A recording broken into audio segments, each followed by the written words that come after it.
Assalamualaikum warahmatullahi wabarakatuh. Bismillahirrahmanirrahim. Alhamdulillahirabbil alamin wassalatu wassalamu ala asyrafil anbiya'i wal mursalin sayyidina wa maulana Muhammadin wa ala alihi wa sahbihi ajma'in. Amma ba'd. Alhamdulillah, kita masih bertemu lagi di kajian pembahasan tentang ketentuan menikah dalam Islam, lanjutan dari video sebelumnya. Sekarang kita akan membahas tentang hal-hal yang terkait dengan pernikahan. Orang yang tidak boleh dinikahi, yaitu orang-orang yang haram dinikahi, disebut juga dengan mahram nikah. Allah Subhanahu wa ta'ala sudah menerangkan tentang orang-orang yang tidak boleh atau haram dinikahi di dalam surat An-Nisa ayat yang ke-23 dan ayat ke-24. Secara garis besar, orang yang tidak boleh dinikahi terbagi menjadi dua golongan. Golongan yang pertama yaitu mahram mu'abbad, yang kedua yaitu mahram ghairu mu'abbad. Mahram mu'abbad adalah orang yang diharamkan untuk dinikahi selama-lamanya. Contohnya yaitu masih dalam garis keturunan. Yang kedua, satu susuan, satu ibu susuan atau saudara sesusuan. Yang ketiga, mertua, ya, mertua laki-laki, perempuan sama saja. Kemudian anak tiri jika ibunya sudah pernah dicampuri. Yang kelima, bekas menantu perempuan ataupun bekas menantu laki-laki, ya, bekas mantu. Kemudian bekas ibu tiri. Nah, kita tidak boleh menikah orang-orang yang saya sebutkan tadi, itu merupakan mahram mu'abbad, selamanya tidak boleh dinikahi. Kemudian ada yang namanya mahram ghairu mu'abbad. Mahram ghairu mu'abbad adalah orang yang diharamkan untuk dinikahi sementara waktu, antara lain orang yang masih berstatus istrinya orang. Jadi kalau dia masih statusnya istrinya orang, maka kita tidak boleh menikahi orang atau istri itu, karena masih statusnya istrinya orang, maka kita harus berhati-hati, ya. Kemudian sebab iddah maksudnya dalam masa iddah, yaitu orang yang sudah bercerai, baik bercerai hidup atau cerai mati. Maksudnya cerai mati ini suaminya sudah meninggal, tapi dia masih dalam keadaan masa iddah. Masa iddah itu 3 bulan 10 hari, ya. 3 bulan 10 hari yaitu 100, kurang lebih 100 hari, ya. Masih dalam masa iddah, kita tidak boleh menikahinya. Tidak boleh, tapi tidak bolehnya itu hanya sementara. Kalau sudah melewati masa iddah, sudah lebih dari 100 hari, maka kita diperbolehkan untuk menikahinya. Yang ketiga, menghimpun dua perempuan yang bersaudara. Seorang laki-laki haram hukumnya menikahi dua perempuan yang bersaudara sekaligus. Misalnya kakak dan adiknya. Jika seorang laki-laki telah menikahi kakaknya, maka ia haram menikahi adiknya selama kakaknya masih menjadi istrinya. Keharaman tersebut akan hilang jika telah bercerai dengan istrinya atau istri yang dinikahinya itu meninggal dunia. Maka saudaranya atau adiknya boleh dinikahinya. Pokoknya tidak boleh dijadikan satu himpunan dua perempuan yang bersaudara, adik dan kakaknya langsung dinikahi dua-duanya, tidak boleh, ya. Kalau salah satunya masih diperbolehkan, apalagi istri yang pertama, misalkan kakaknya dicerai, dicerai kemudian menikahi adiknya, tidak masalah, Yang penting tidak dua-duanya dinikahinya, ya. Kemudian pernikahan yang tidak sah. Di antara pernikahan yang tidak sah dan dilarang oleh Rasulullah SAW adalah pernikahan mut'ah. Apa itu pernikahan mut'ah? Pernikahan mut'ah yaitu pernikahan yang dibatasi untuk jangka waktu tertentu, baik sebentar ataupun lama. Misalkan dengan istilahnya kalau kita ini di Indonesia kawin kontrak. Kamu misalkan ya, kamu saya nikahi selama 1 minggu. Setelah 1 minggu kamu sudah bukan istri saya lagi. Seperti itu. Atau saya nikahi kamu selama 1 tahun. Setelah 1 tahun maka kamu bukan status istri saya lagi. Seperti itu tidak diperbolehkan. Itu namanya pernikahan mut'ah. Sesuai dengan penjelasan Rasulullah SAW dalam sebuah riwayat yang artinya bahwa Rasulullah SAW melarang pernikahan mut'ah serta daging keledai kampung jinak pada saat perang Khaybar. Hadis riwayat Muslim.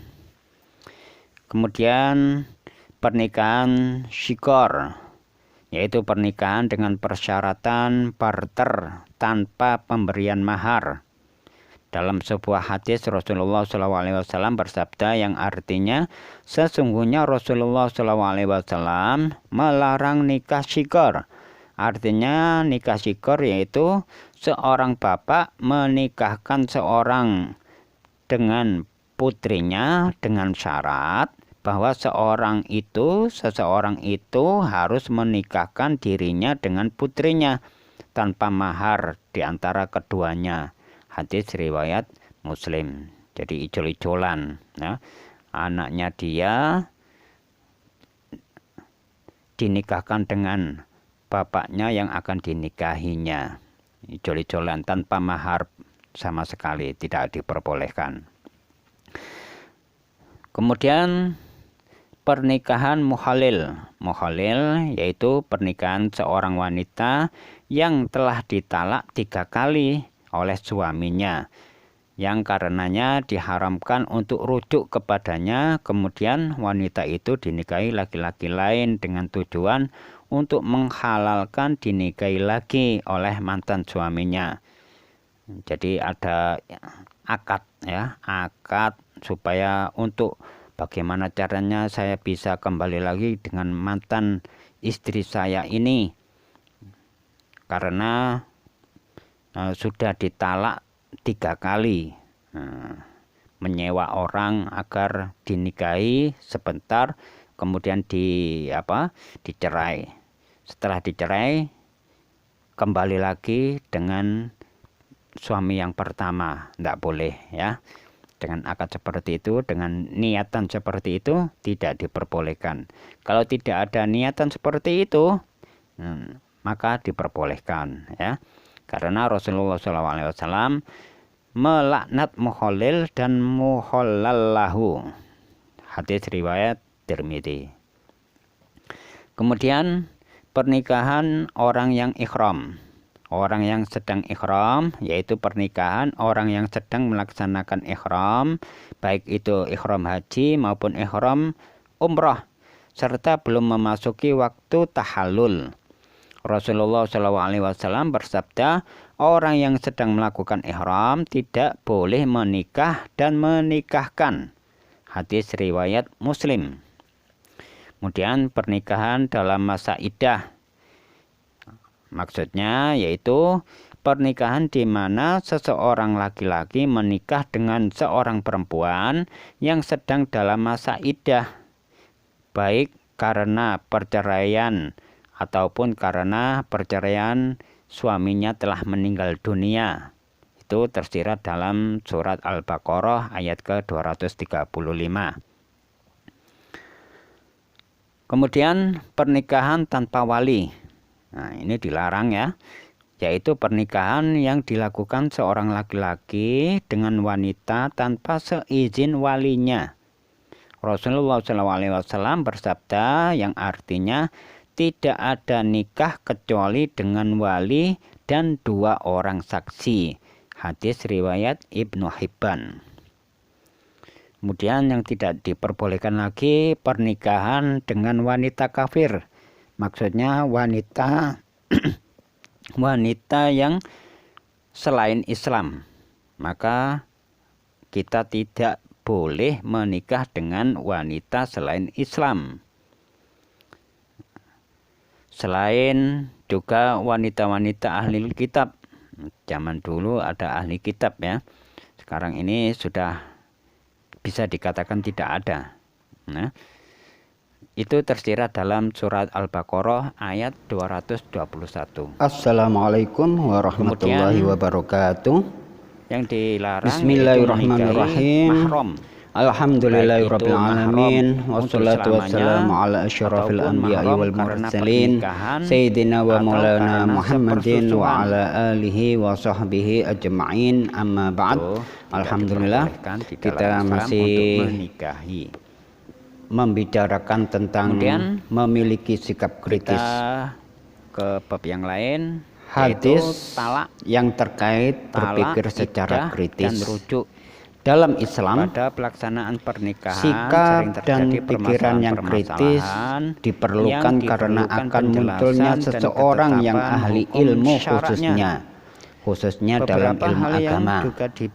Terdapat beberapa riwayat terkait keutamaan ilmu dibanding ibadah sunnah, yaitu ibadah yang hanya bermanfaat bagi orang yang mengerjakannya saja, dan sering pula disebut dengan istilah cerai, hanya untuk dirinya sendiri. Menurut istilah talak kemudian atau cerai di antara riwayat yang menunjukkan keutamaan orang yang berilmu ketimbang ahli ibadah, di antaranya hadis Rasulullah SAW. Apa itu idah? Qala Rasulullah SAW, fakihun wahidun asyaddu ala syaitani min alfi abid, rawahu Ibnu Majah. Yang diwajibkan bagi perempuan yang artinya yang telah Rasulullah SAW telah bersabda, satu orang fakih, maksudnya orang yang ahli ilmu, lebih ditakuti setan ketimbang 1000 ahli ibadah. Idah bagi Hadis perempuan riwayat yang dimaksudkan Ibnu untuk Majah. mengetahui apakah dia hamil atau Selain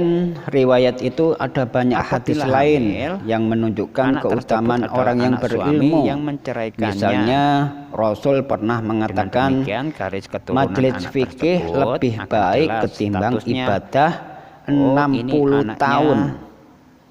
Orang berilmu lebih besar pahalanya ketimbang orang puasa dan berperang di jalan Allah. Kalau dalam masa Berpikir idah ini sesaat tidak lebih ada, baik dibanding ibadah sholat malam. Si anak tadi Dan itu masih banyak jelas riwayat yang statusnya. Ini anaknya siapa? Kemudian ini anak Abu Dar, yang salah seorang dulu, sahabat, menyampaikan riwayat Rasulullah SAW yang berbunyi, ada 3 waktu ya, untuk orang yang berakal.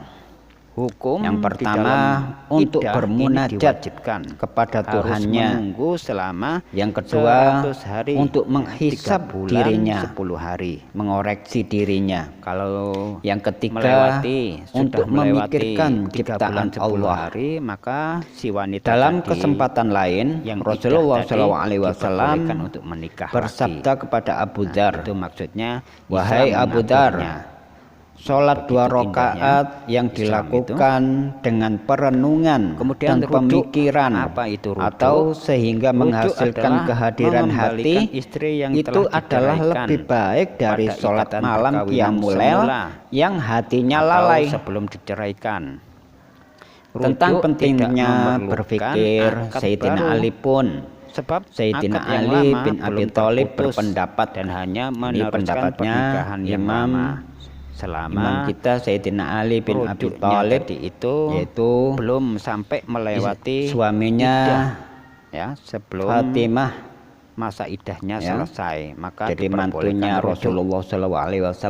Ya, tidak perlu akad, Beliau berpendapat berpikir yang engkau lakukan akan memberikan pemahaman kepadamu dan memberikan pelajaran terhadapmu. Diridhoi oleh Allah Subhanahu wa taala. Kemudian mendapatkan lindungan dalam kesempatan lain mendapatkan taufik. Sayyidina Ali pun berkata, barang siapa yang berpikir sebelum berbuat akan selalu benar. Keluarga kita bermanfaat bagi kaum muslimin dan muslimat. Begitu pentingnya berpikir bagi manusia, karena ibadah meniscayakan didahulukan dengan berpikir, terutama berpikir tentang ciptaan Allah Subhanahu wa taala.